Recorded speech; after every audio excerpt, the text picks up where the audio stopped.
Hi, I'm Simone. I'm André. And we're coming to you from Perugia, Italy with Penny the cat. Sorry.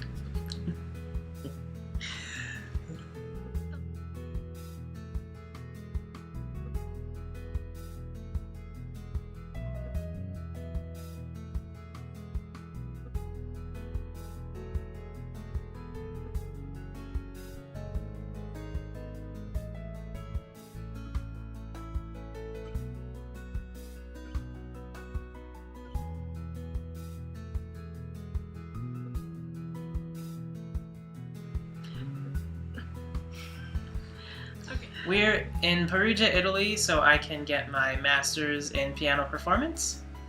And I am currently working for a small business online as an administrative assistant. I really enjoy cooking and gardening because they are a creative outlet that isn't so much work. And I really love people and spending time with friends and family, and so I'm also really gifted in administrative type things, and eventually I would love to become an event planner. And my heritage is Irish and Italian, and my mother is Italian and my father is Irish, so I identify as white. My cultural background is a little bit more complex.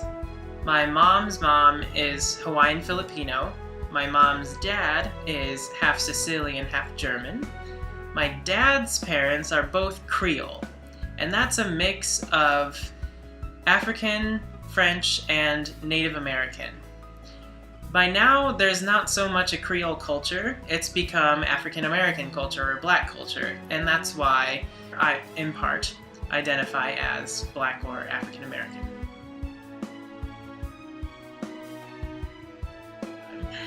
I actually feel pretty excited because, like I said, I love people, I love relationships, and I'm excited to make new friends.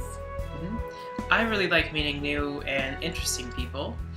Sometimes it's not always the best experience if I am someplace that I've never been before and maybe the people don't know me. I can see sometimes in people that there's a sort of caution, maybe they're on guard a little bit, and as we interact and they realize that I speak Italian, then they tend to lighten up quite a bit.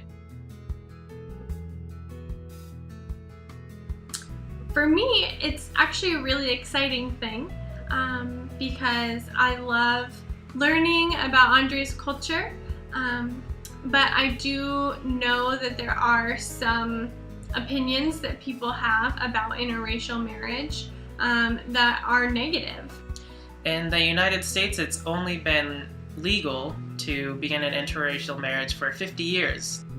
Other than the negativity piece, I think it's really interesting to be in an interracial marriage because it's really exciting for somebody who is we're very different people, not just racially, but personality, the things we like to do, and it's really interesting and fun and rewarding to see somebody who is very much unlike me begin to understand me more and more.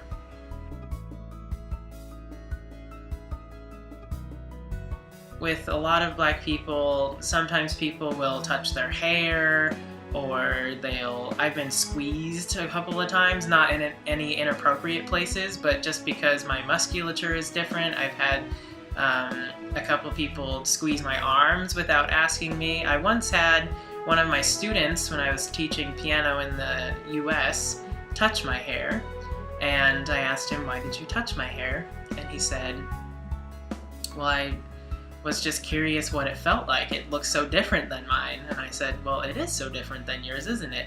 And but it's still my hair and it's still my body, so I would be fine with you experiencing something new. It would just be nice if you would ask, because you typically do that when you're going to touch someone. It's just something that you do." And so that was at least nice to be able to teach that student what is an appropriate way to approach understanding each other and our differences, and I wish adults would do that more too. But here, people just tend to stare pretty much, just however much they want for however long they want, and they do not care if you meet their gaze or, you know, look away. It does not matter. There was also a time when we were on a trip with my family. So my dad and sister were with us, and we were walking in Florida, and it was just a really beautiful day out. We passed on the sidewalk a man who was in a wheelchair.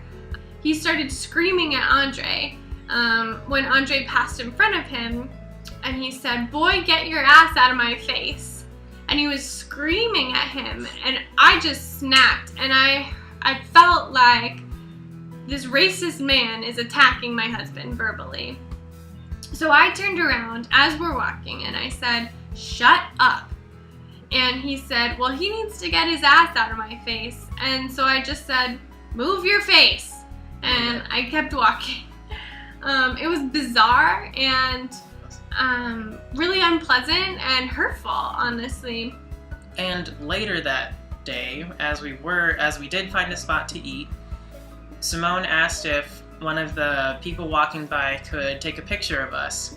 And we were all clearly eating together. Simone and I were even eating out of the same food container.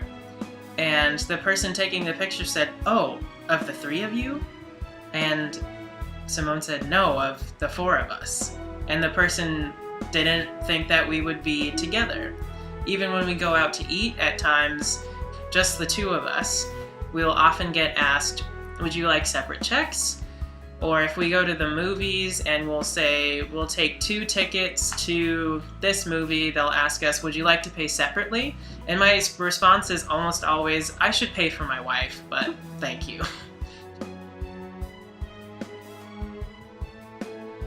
I would like people to know that most people, if not every person on the planet, has their own racial biases.